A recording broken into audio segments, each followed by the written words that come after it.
Quarter ফাইনালে আর্জেন্টিনার মুখোমুখি সুইজারল্যান্ড।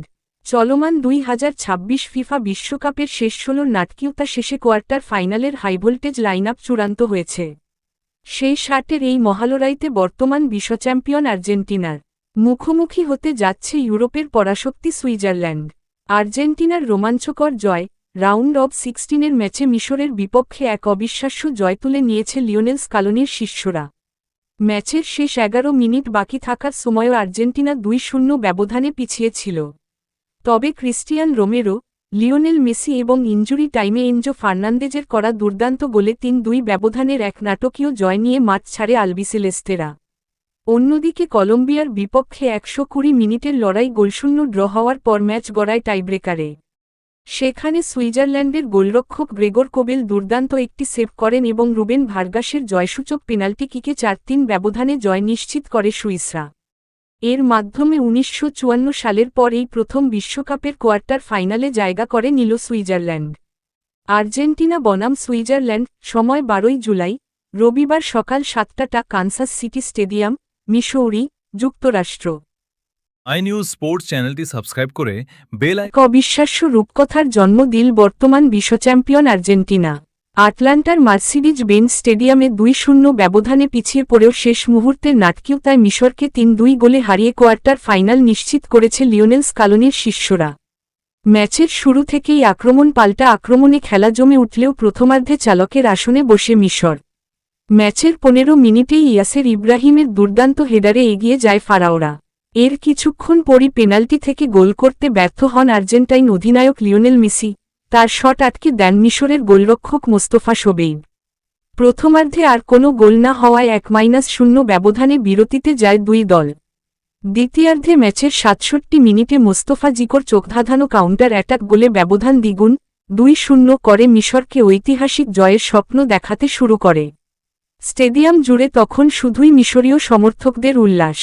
সেই 11 মিনিটের অবিশ্বাস্য রূপকথা। ম্যাচ যখন আর্জেন্টিনার হাত থেকে ফসকে যাচ্ছিল, ঠিক তখনই শুরু হয় আলবিসেলেস্তেদের সেই চেনা বিধ্বংসী রূপ। 79 মিনিটে লিওনেল মেসির নিখুঁত ফ্রি কিক থেকে উড়ে আসা বলে দুর্দান্ত এক হেডে ব্যবধান কমান ডিফেন্ডার ক্রিস্টিয়ান রোমেরো। তখন 2-1 ম্যাচের 83 মিনিটে প্রথম গোলের রেশ কাটতে না কাটতেই লাউতারো মার্টিনেজের পাস থেকে বল পেয়ে ডি বক্সের ভেতর থেকে অনবদ্য এক হাফ ভলিতে সমতা ফেরান স্বয়ং লিওনেল মেসি।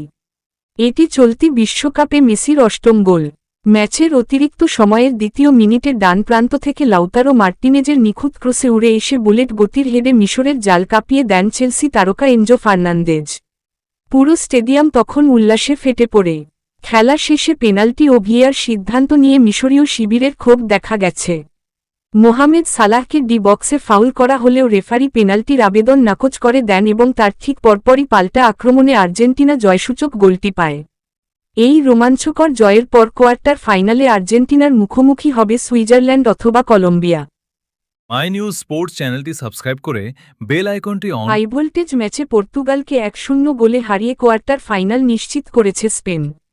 টেক্সাসের ডালাস স্টেডিয়ামে অনুষ্ঠিত এই ম্যাচে অতিরিক্ত সময়ের ঠিক আগ মুহূর্তে নাটকীয় জয় তুলে নেয় লা রোখারা। এই পরাজয়ের সাথে সাথে পর্তুগিজ মহানায়ক ক্রিস্টিয়ানো রোনালদোর বিশ্বকাপ ক্যারিয়ারের বেদনাদায়ক সমাপ্তি ঘটল। ম্যাচের শুরু থেকেই দুই দল আক্রমণ প্রতিআক্রমণে মেতে ওঠে। পর্তুগালের জোয়াও কানসেলো এবং স্পেনের মিকেল ওয়ারজাবাল শুরুর দিকেই সুযোগ হাতছাড়া করেন। প্রথমার্ধের শেষের দিকে পর্তুগালের নুনো মেন্দেসের একটি শট স্প্যানিশ ডিফেন্সে লেগে পোস্টে প্রতিহত হলে গোলবঞ্চিত হয় পর্তুগাল। নির্ধারিত 90 মিনিট পর্যন্ত ম্যাচটি গোলশূন্য সমতায় থাকায় সবাই যখন অতিরিক্ত সময়ের প্রস্তুতি নিচ্ছিল, ঠিক তখনই বদলি খেলোয়াড়দের জাদুতে ম্যাচের ভাগ্য নির্ধারণ হয়। 91 মিনিটে স্পেনের তোরেসের বাড়ানো নিখুঁত পাস থেকে বল পেয়ে ঠান্ডা মাথার ফিনিশিংয়ে জাল কাপান আরেক বদলি ফুটবলার মিকেল মেরিনো। 41 বছর বয়সী ক্রিস্টিয়ানো রোনালদো ম্যাচের পুরো সময় মাঠে থাকলেও স্প্যানিশ ডিফেন্সের কড়া পাহারায় তেমন সুবিধা করতে পারেননি। এটিই তার শেষ বিশ্বকাপ ছিল এবং ম্যাচ শেষে তাকে মাঠেই অশ্রুসিক্ত অবস্থায় দাঁড়িয়ে থাকতে দেখা যায়। তিনি বিশ্বের একমাত্র ফুটবলার হিসেবে টানা 6টি বিশ্বকাপে গোল করার অনন্য কীর্তি গড়ে নিজের বিশ্বকাপ ক্যারিয়ার শেষ করলেন। এই হারের মাধ্যমে টুর্নামেন্ট থেকে বিদায় নিল পর্তুগাল। এর থেকে বড় iNews স্পোর্টস চ্যানেলটি সাবস্ক্রাইব করে বেল আইকনটি অন। 5বারের বিশ্ব চ্যাম্পিয়ন ব্রাজিলকে 2-1 গোলে হারিয়ে ইতিহাস গড়েছে নরওয়ে। নিউ জার্সি স্টেডিয়ামে অনুষ্ঠিত এই ম্যাচে জোড়া গোল করে নরওয়ের নায়ক বনে যান ম্যানচেস্টার সিটির তারকা স্ট্রাইকার আর্লিং হল্যান্ড। এই ঐতিহাসিক জয়ের মাধ্যমে নরওয়ে প্রথমবারের মতো বিশ্বকাপের কোয়ার্টার ফাইনালে খেলার যোগ্যতা অর্জন করল। অন্যদিকে 1990 সালের পর বিশ্বকাপে নিজেদের সবচেয়ে দ্রুত বিদায়ের স্বাদ পেল সিলেসাওরা। ম্যাচের শুরুতে এগিয়ে যাওয়ার সুবর্ণ সুযোগ পায় ব্রাজিল। ম্যাথিউস কুনিয়াকে ডি বক্সে ফাউল করা হলে ভিএআর রিভিউয়ের মাধ্যমে পেনাল্টি পায় তারা। তবে ব্রুনো গিমারায়েসের নেওয়া দুর্বল স্পট কিকটি বাম দিকে ঝাঁপিয়ে চমৎকারভাবে রুখে দেন নরওয়েজিয়ান গোলরক্ষক অর্জান নেল্যান্ড। প্রথমার্ধে ব্রাজিলিয়ান ফরোয়ার্ড ভিনিসিয়াস জুনিয়র এবং গ্যাব্রিয়েল মার্টিনেল্লির একের পর এক আক্রমণ অসাধারণ দক্ষতায় প্রতিহত করে নরওয়েকে ম্যাচে টিকিয়ে রাখেন গোলরক্ষক নেল্যান্ড। ফলে গোলশূন্যভাবেই শেষ হয় প্রথমার্ধ। বদলি খেলোয়াড় আন্দ্রেয়াস শেলডারুপের নিখুঁত ক্রস থেকে ডি বক্সের ভেতর ডিফেন্ডার গ্যাব্রিয়েলের ওপর লাফিয়ে উঠে দুর্দান্ত এক হেডে নরওয়েকে 1-0 ব্যবধানে এগিয়ে নেন আর্লিং হল্যান্ড। ম্যাচের নির্ধারিত সময়ের শেষ মিনিটে আবারও শেলডারুপের পাস থেকে বল পেয়ে ডি বক্সের বাইরে থেকে দারুণ এক নিচু শটে বল ব্রাজিলের জালে পাঠান হল্যান্ড 2-0। আলিসন বেকারকে পরাস্ত করা এই গোলের মাধ্যমে নরওয়ের জয় প্রায় নিশ্চিত হয়ে যায়। ইনজুরি টাইমের 10ম মিনিটে কাসেমিরোকে ফাউল করার কারণে পেনাল্টি পায় ব্রাজিল। বদলি হিসেবে নামা নেইমার পেনাল্টি থেকে গোল করে ব্যবধান কমালেও 1-2 কেবল সান্ত্বনাই বয়ে আনে। ততক্ষণে ব্রাজিলের বিদায় ঘন্টা বেজে গেছে। এই টুর্নামেন্টে হল্যান্ডের গোল সংখ্যা এখন 7-এ দাঁড়ালো, যা তাকে গোল্ডেন বুটের দৌড়ে কিলিয়ান এমবাপ্পে এবং লিওনেল মেসির সমকক্ষে নিয়ে এসেছে। ঐতিহাসিক এই জয়ের পর কোয়ার্টার ফাইনালে নরওয়ে মুখোমুখি ইংল্যান্ড ম্যাচের বিজয়ী দলের বিরুদ্ধে। ম্যাচটি আগামী 12 জুলাই ভোর 3টায় ফ্লোরিডার হার্ড রক স্টেডিয়ামে অনুষ্ঠিত হবে।